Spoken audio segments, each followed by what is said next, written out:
ፈልግም ትዳሬን መፍታት ፈልጋለሁ አለችው። እኛስ ማንን ፈለግንና? በነገራችን ላይ እኔና አንቺ ከተፋታን እኮ ሰንበትበት ብለናል።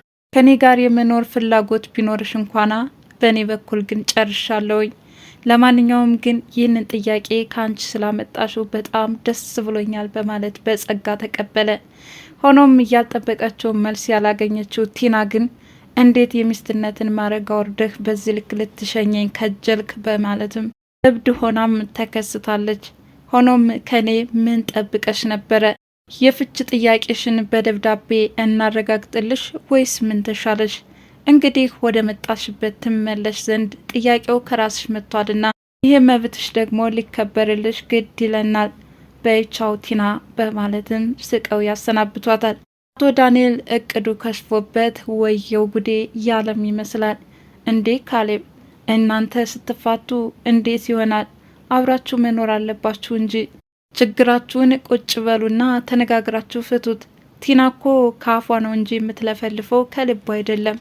እናንተ መለያየት እኔ ውስጤ እየተሰማኝ ነው በማለትም እረፍት የነሳው ዳኒ በሁለታቸው መካከል ፍቅር እንዲኖር እየጣረ ነው። በእርግጥም ዳኒ ምን አማራጭ አለው? ምክንያቱም ቲናና ካሌብ ተፋቱ ማለት አሁን የካሌብ ልብ ወደ ኤደን መኮብለሉ አይቀርምና ለዚህ ጥበቃ ደግሞ ቲና እዛ ቤት መቆየት አለባት። በሌላ በኩል ዳኒ ሌላ ከባድ አጣብቂኝ ውስጥ ገብቷል። ማለትም ኤደን ወደዛ ቤት ስትመላለስ ከቲና ጋራ ፊት ለፊት ከተፋጠጡ ምን ሊፈጠር ይችላል እያለም እየተምሰለሰለ ነው። አሁንም ቢሆን ወደፊት ለሚገጥሙት ፈተናዎችም ከትሁት ጋራ እንድታማክረውና አንዳንድ ምክረ ሀሳቦችም እንድታመጣለት ጠይቋታል። እሷም እውነት ለመናገር ያንተ ፍቅረኛ ኤደን መሆኗን ብናውቅ ኑሮ እች ልጅ ካንተ እንድትርቅ ብዙ ጥረት ባደረግን ነበር። ነገር ግን የልጅቷን ማንነት ቀድመን አልተረዳንም አለች። ምክንያቱም ኤደን ወደፊት አንድ አጭበርባሪ ወንድ አግብታ የሚደርስባትን ፈተና ታውቃለችና። ሆኖም ከዳንኤል ጋር ሚስት ሆና ከምትኖር ከሱ ጋር ተለያይታ ግን ሌላ አማራጭ ህይወትን እንድታፈላልግ ካሁኑ ጠቆም እያደረገቻት ነው። እርግጥም ዳኒ ኤደንን ታድሏታል። ኤደን አስተዋይ ልቦናን የታደለች በጣም መልከ መልካም ሴት ናት። በዚህ ሁኔታዋ ደግሞ ሽማግሌው አይናቸውን ጥለውባታል። ምን ያህል ክብርና ሞገስ በነበራት ነበር። ሆኖም ግን ከአንድ አጭበርባሪ ወንድ ጣላትና ይኸው በተስፋ እድሜዋን ጭልጥ ያደርገው ገብቷል። ለማንኛውም ልጅቷ በጣም ታሳዝነኛለች። እንግዲህ ከዚህ አጭበርባሪ ወንድ ልንጠብቃት ይገባል። ልጄ ካሌብ፣ ይቺ ኤደን ከእጃችን መውጣት የለባትም። እቤታችን መታልነሳለ ሌላ እንድታበስልም ሆነ ጊዜ እንድትፈጅ አልፈልግም። እንግዲህ ኤደንን በቁጥጥር ስር አውላት በማለት ሽማግሌው ምርጥ በቀል ያሉትን በተለይ ዳኒ የሰው ባለ ትዳር ሲል ከሰከስ ጉዳቱንና ጥቅሙን ያየው ዘንድ ለምን እንዲህ አናደርገውም ብለዋል። ሆኖም ሽማግሌው እየተሳካላቸው ይመስላል እቅዳቸው። ማለትም ካሌብና ኤደን እየወጡም ሻይ ቡና ማለት ከጀመሩ ሰንበትበት ብለዋል። ይህንን ተከትሎ ከሽማግሌው ጋራም ጥሩ መግባባት ፈጥረዋል። አንዳንዴም ስልክ እየደወለች ስለ ሽማግሌው ደህንነት ትጠይቃቸው ገብታለች። ዛሬ ላይ ከቲና መካከል ስልክ ተደውሏል። ማለትም ከኤደን ነው ይህ ስልክ። አባም ሁለታቸውንም ቅጥል ያደርጉ ዘንድ ኤደንዬ ልጄ እንደምን አለሽ ብለው ማናገሯት። ይህንን እየሰማችሁ ቲና ሌላ ልጅ አላቸው እኔ የማላውቀው የት ወልደዋት ነው እያለች መምሰልሰሏን ቀጥላለች። ዳኒ መርበትበቱን ተያይዞታል። ከአሁን አሁን ስለ ኤደንና ስለ ዳኒ ግንኙነት አንድ ባንድ ዘርዝሮ ለቲና ያስረዳት ይመስል እሱ ወዲያ ወዲህ መንቆራጠጡን ተያይዞታል። እንዴ አባ ምን እየሰሩ ነው? አረ እባክህ ጉዴን እንዳትዘረግፈው ለማለት ከአንደበቱ እየተናነቀው ቀርቷል። ይህንማ እንዳይል እንዴት ይሆናል? ቲና ጋራ አሁን ሌላ ጦርነት ሊገጥሞም አይደል? ለማንኛውም ሽማግሌው ልጄ እንደው ባትንቆራጠጥ ምን አለበት? አሁን አንተ በዚህ ሁኔታ ስታወራ ነው እንግዲህ ቲና እንድትጠረጥር ያደረግከው እንጂ እኔማ ምን ያወራሁት ነገር አለ? ስለ ደህንነቴ ስለ ደህንነቷ ከማውራታችን ብለውትም እረፍ ብለዋል። ሆኖም አባዬን የምላደርግ ተደናገጥኩኝ እንጂ ይላል።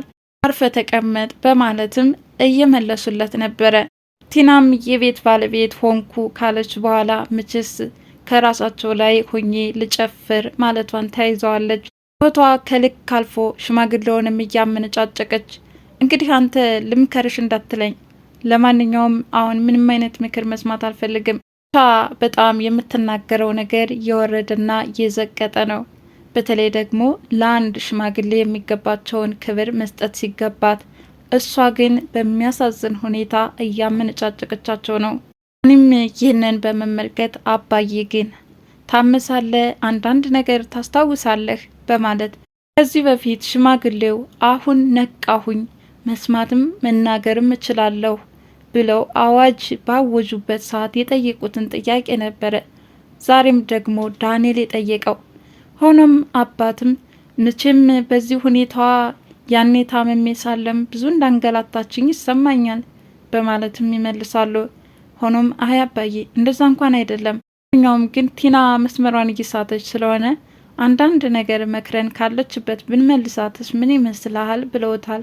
ሽማግሌውም አይ ልጄ ተዋት፣ እንደፈለገች ትሆን፣ እንግዲህ ያበቃለት ጉዳይ ነው። ያው ታማኝነቷን ለመፈተሽ ስሟን እስካሁን አላዞርኩትም፣ ነገር ግን ቤቱ በስጦታ ተሰጥቷት ነበረ።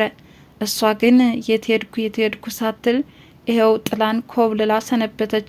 ዛሬ ደግሞ ከዛ ከመጣች በኋላ ታመነጫጭቀን ገብታለች በማለትም የተሰማቸውን አንዳንድ ብስጭታቸውን ይገልጹ ተያይዘውታል። አባት በዚህ ብቻ አላበቁም። ልጄ ሆይ ወድቀሽ ታውቂያለሽ?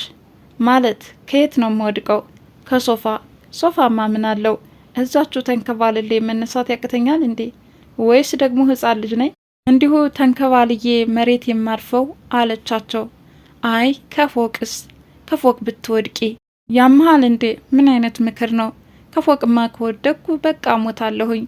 ምን ለማለት ፈልገህ ነው? እያለች ለአንድ ሽማግሌ ሊነገር የማይገባው ነገር ታመነጫጭቃቸው ገብታለች። ሽማግሌውም አንዳንድ ሰዎች የሆነ ነገር አገኘን ሲሉ ሰማይ ጣራ ይደርሳሉ፣ ነገር ግን አወዳደቃቸውን አያውቁትም። በኋላም በሚያሳዝን ሁኔታ በጭንቅላታቸው ይከረበታሉ በማለትም እንግዲህ ነግረዋታል። ሆኖም ወይዘሮ ቲና ግን እንዲህ አይነት ምክር አልፈልግም፣ ምን አይነት ቅኔ ነው እየተናገርክ ያለኸው በማለት አሁንም በሚያሳዝን ሁኔታ ሽማግሌውን እየሰደበቻቸው ነው። ሽማግሌው በጣም አዝኖባታል። ሆኖም አሁን ፍች እፈልጋለሁ የሚል ደግሞ ቀበጥ ያለ ጥያቄ መጥቷል። ሽማግሌውም አይ ልጄ በአንቺ ከመጣማ ጥሩ ነው፣ እኔማ ቀድሜ ለልጄ ሚስት አዘጋጅቼለት እንዴ በማለት መርዶውን ይነግሯታል። ያልጠበቀችውን መልስ ያገኘችው ቲናም ለካ በኔ ላይ ታጫርት ገብታል፣ አንተ ትልቅ ሰውና ሽማግሌ አይደለም እንዴ? ለነፍስስ ጥሩ ነው እያለችም ለመመጻደቅ ሞክራለች። ቲና ለመሆኑ ጽድቅና ኩነኔ ተለይቶልሻል? እሳቸውን ከመንቀፍሽ በፊት በመጀመሪያ የምታሳያቸው በጣም የሚያሳዝንና ለሽማግሌ የማይገባ ንግግር እየተናገርሽ እንዴት ሽማግሌውን በዚህ ልክ ልትወቅሽ ትችያለሽ? ለማንኛውም ሽማግሌው የዋዛ አይደሉምና እንግዲህ አንቺ ልጄን ከተውሽው እኔስ ቢሆን ሚስት አጭቼ ማጋባቴ ምንድነው ኃጢአቱ ብለዋታል። በእርግጥም ትክክል ናቸው። ታዲያ በዚህ እየተምሰለሰለች ወይዘሮ ቲና ከዳኒ ጋራ ካሌብን እኮ እንግዲህ አንቺ ካልፈለግሽና ጥለሽው የምትኮበልይ ከሆነ እኔም ለልጄ ሚስት አጋባዋለሁ እንዳሏትም ትነግረዋለች። አቶ ዳንኤልም እንዴ ማንን ነው ሊያጋባ የፈለገው? ይህ ሰውዬ ግን ያማል እንዴ በማለትም ተበሳጨ። ምክንያቱም የራሱ ኤደን እንደምትነጠቅ ያውቃልና። ከመጨረሻም የቤት ሰርፕራይዝ የተባለው ፕሮግራምም ተዘጋጅቶ ካሌብ ፍች እፈልጋለሁ በማለትም ወይዘሮ ቲና እየተቅበጠበጠች ሀብታሟና ቱጃሯ እንግዲህ ከካሌብ መለየትና የምትፈልገውን አሽሽ ግዳሚ ወደፊት ማስቀጠል እንደምትፈልግም ተናግራለች። ቲና በዚህ ልክ እንግዲህ ራሷን ለኪሳራ ዳርጋ እየተወረገረገች ነው። ሆኖም ግን እውነታውን የተረዳች ቲና ምን ይበቃት ይሆን? ፌንት ነቅላ ወይስ ራሷን ስታ ትወድቃለች?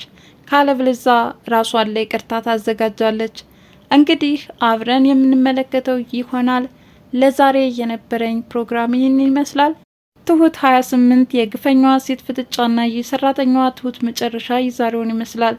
በቀጣይ ቪዲዮ እስከምንገናኝ ድረስ ለቻናሌ አዲስ የሆናችሁ ላይክ፣ ሰብስክራይብ በማድረግ ቤተሰብ ትሆኑ ዘንድ በአክብሮት ጋብዛለሁ። ባይ ባይ።